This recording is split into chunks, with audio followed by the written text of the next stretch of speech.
This channel does not promote any violent, harmful, or illegal activities. All content provided by this channel is meant for an educational purpose only.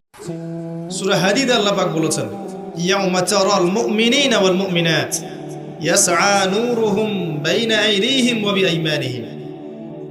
হে নবী, কিয়ামতের মাঠে আপনি দেখবেন মুমিন পুরুষ মুমিন নারীদের জন্য তাদের সামনে এবং ডান দিকে আল্লাহর পক্ষ থেকে আলো এবং নূর থাকবে।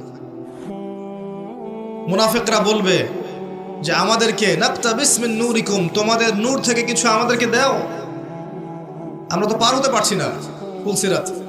ওদেরকে বলা হবে কিলা রুজিউ ওয়ারাকুম ফালতামিসু নূরা, ফিরে যাও পিছনে পিছনে ফিরে যেয়ে নূর তালাশ করে আসো। দুনিয়ার জীবন তোমাদেরকে প্রতারিত করেছিল, আজকে তোমাদের জন্য কোনো নূর নাই। আল্লাহ যাকে নূর দিবে না ফামা লাহু মিন নূর, তার কোনো নূর থাকবে না। নূর নিয়ে এতগুলো কথা এই জন্য বলছি, আমি পরে আসছি টপিকে। এই যুগে যদি আপনি চলতে চান, ফিতনাগুলো চিনে আল্লাহর পথে চলতে চান, এগুলো থেকে দূরে থাকতে চান, আল্লাহর আনুগত্য করতে চান, রাসূলের আনুগত্য করতে চান, পরিস্থিতি বুঝে এগোতে চান, আপনার বাহ্যিক চোখ যথেষ্ট না, আপনার নূর দরকার কলবের মধ্যে। বাহ্যিক চোখ দিয়ে আপনি সব বুঝতে পারবেন না। বাহ্যিক চোখ দিয়ে আপনি দেখবেন বিশ্ব এগিয়ে যাচ্ছে, আর আল্লাহর নূর দিয়ে দেখলে আপনি বুঝতে পারবেন বিশ্ব এগিয়ে যাচ্ছে ঠিকই, তবে এটা তার ধ্বংসের দিকে এগিয়ে যাচ্ছে। দৃষ্টিভঙ্গির বিশাল পার্থক্য দেখবেন আপনি। তো এই যে সময়টা আল্লাহ দিয়েছেন, এই সময়টুকুতে যদি আমরা তাওহীদে থাকি, সুন্নতে থাকি, দিন পরিপূর্ণরূপে পালন করি, কবরের 3টা প্রশ্নের উত্তর দিতে পারবেন ইনশাআল্লাহ। এরপরে আপনাকে রাখা হবে ইল্লিনে, যেখানে আপনি জান্নাতের নিয়ামত ভোগ করবেন। আল্লাহর পরে যারা শহীদ, তাদের ব্যাপারে এসেছে তোমরা আল্লাহর পথের শহীদদেরকে নিহত বলো না, মৃত বলো না।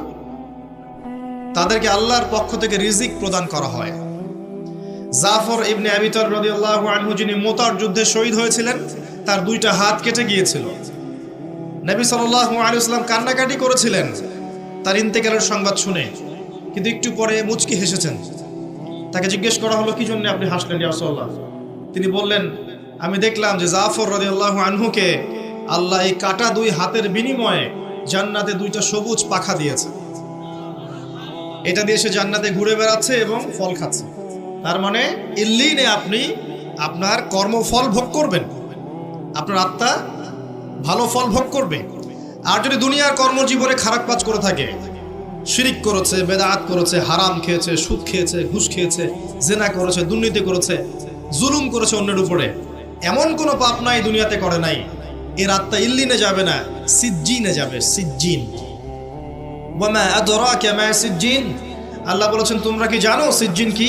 কিতাবুম মারকুম, আল্লাহর কাছে লিখিত কিতাব। এখানে আত্মাদেরকে শাস্তি দেওয়া হবে। এই যে বারজাখের জীবনের শাস্তি নবীজি দেখে এসেছেন মেরাজের রাতে। সুদখোরদের মাথা ফাটিয়ে দেওয়া হচ্ছে, রক্তের নদীতে ফেলে মাথা ফাটিয়ে দেওয়া হচ্ছে, এতিমের মাল আত্মসাৎকারীরা জ্বলন্ত অঙ্গার গিলে খাচ্ছে, ব্যভিচারকারীদেরকে এই যে পচা গোশত খেতে দেওয়া হচ্ছে, মহিলা জেনাকারদেরকে এই যে বুকের মধ্যে হুক লাগিয়ে ঝুলিয়ে রাখা হয়েছে। এই যে শাস্তিগুলো তিনি দেখে এসেছেন, এগুলো কিন্তু ওই বারজাখের শাস্তি।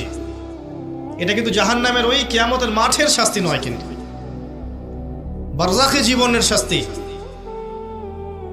দেখেছেন জিহ্বা আগুনের কেচি দিয়ে কেটে দেওয়া হচ্ছে এক শ্রেণীর বক্তার, জানা অনুযায়ী আমল করতো না। এগুলো বারজাখের শাস্তি। তার মানে আত্মার কিন্তু আপনার মৃত্যু হচ্ছে না। এই দুনিয়ার জীবনটাই সব নয়, তাহলে মৃত্যু হয়ে গেলেই সব শেষ হয়ে যাবে না, বরং আপনার আত্মা বাকি থাকবে। আত্মা হয় ইল্লিনে যাবে, না হলে সিজ্জিন। নিষ্কৃতি নাই কোনো, আমাদের কোনো নিষ্কৃতি নাই। আবু বকর সিদ্দিক রাদিয়াল্লাহু আনহু এই জন্য বলতেন, ইয়া লাইতানি লাউ কুনতু শাজারা, হায় আমার দুর্ভাগ্য যদি আমি এই গাছটা হয়ে যেতাম,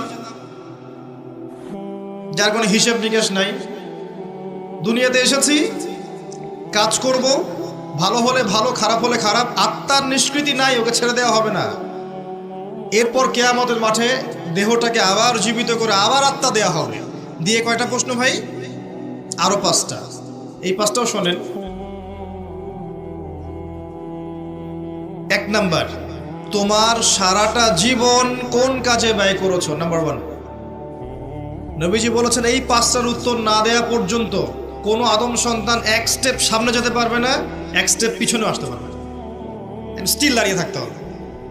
খালি পায়ে, নগ্ন শরীরে, গায়ে কাপড় থাকবে না, খালি পা, নগ্ন শরীর। রোদের উত্তাপ তো বুঝতে পারছেন, মানুষের ঘাম টাকনু, হাঁটু, বুক, গলা পর্যন্ত পৌঁছাবে। দাঁড়িয়ে আছে।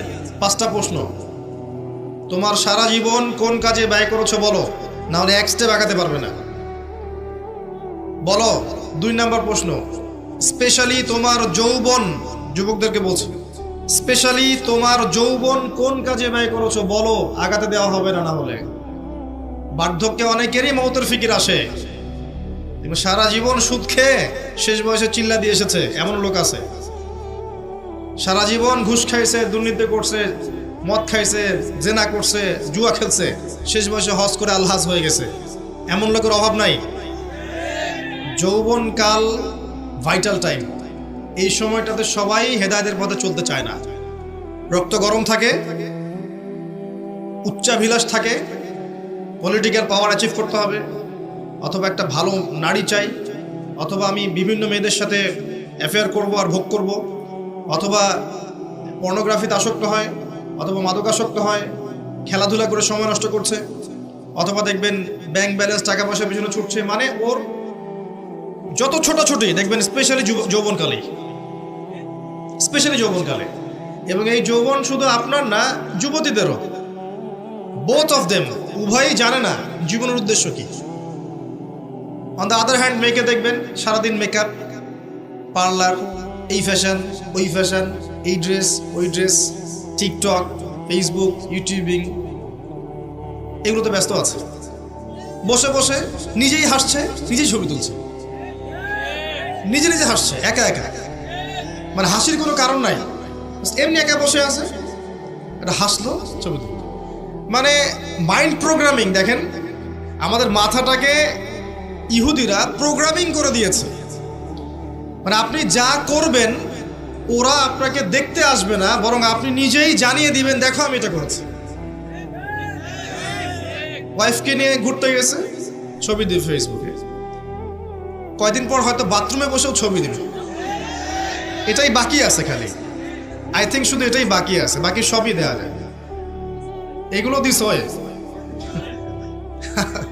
আমি আপনাদের ভাষা বুঝি না, বলতেও পারি না, এগুলো মাঝে মধ্যে দেখা যায়। ভালো করে খেয়াল করেন, মানুষের 2টা জীবন, এই যে ব্যক্তিগত জীবন আর পাবলিক লাইফ। পাবলিক লাইফ, আপনি আমি এখন পাবলিক লাইফে আছি, আমাদের প্রাইভেসি আছে, সব কিছু তো আপনি জানবেন না, আবার আপনার সব কিছু আমি জানবো না। একটা প্রাইভেট লাইফ, ব্যক্তিগত জীবনে আপনি খান, ঘুমান, আপনি স্ত্রীর সাথে থাকেন, ঘরের মধ্যে অনেক কিছুই করেন। এই মাইন্ড প্রোগ্রামিং করে ওরা আমাদেরকে এমন একটা মানসিকতা দিয়ে দিয়েছে যে আমরা এখন পাবলিক লাইফ আর প্রাইভেট লাইফের পার্থক্য বুঝতে পারছি না। মানুষের প্রাইভেট লাইফকে আমরা পাবলিক করে দিচ্ছি, ব্যক্তিগত জীবনে যা করছে সব ঢেলে মানুষকে জানাচ্ছে। ওরা কিন্তু জানতে আসছে না, আপনি জানিয়ে দিচ্ছেন ফেসবুকে। এটা প্রোগ্রামিং, একটা মাইন্ড প্রোগ্রামিং। ওদের ওই যুব সমাজও যেমন, যুবতী সমাজও তেমন। দেখবেন এরাও ফ্যাশন, ওই পার্লার, এই গেট আপ, জিন্স, গেঞ্জি, রাস্তায় ঘোরা। তারপরে যদি বুঝায় দেওয়া যায় যে তুমি তো সম অধিকার পাওয়ার যোগ্য, নারী পুরুষের কোনো পার্থক্য নাই, তুমি বাসায় বসে থাকবে কেন? তুমি বেগম রোকেয়ার উত্তরসূরি না? বাসা থেকে বের হও, ঘর থেকে বের হও, মৌলবাদী পর্দার দর্শন বাদ দাও, পুরুষের কাঁধে কাঁধ মিলিয়ে মাঠে নামো, জাতিকে এগিয়ে নাও। তাহলে তো আর কথাই নাই, ওকে আর ওরা হাতি দিতে পারবে না। ও তখন আকাশে উড়বে, মাটিতে হাঁটবে না, আকাশে হাঁটবে। দাজ্জাল, আমি বলেছি দাজ্জাল, ফেমিনিস্ট রেভলিউশন। এই যে feminist revolution is created by মাসিহুদ দাজ্জাল। দাজ্জালের যারা ফলোয়ার্স আছে এরা এই ফেমিনিস্ট রেভলিউশন ক্রিয়েট করেছে।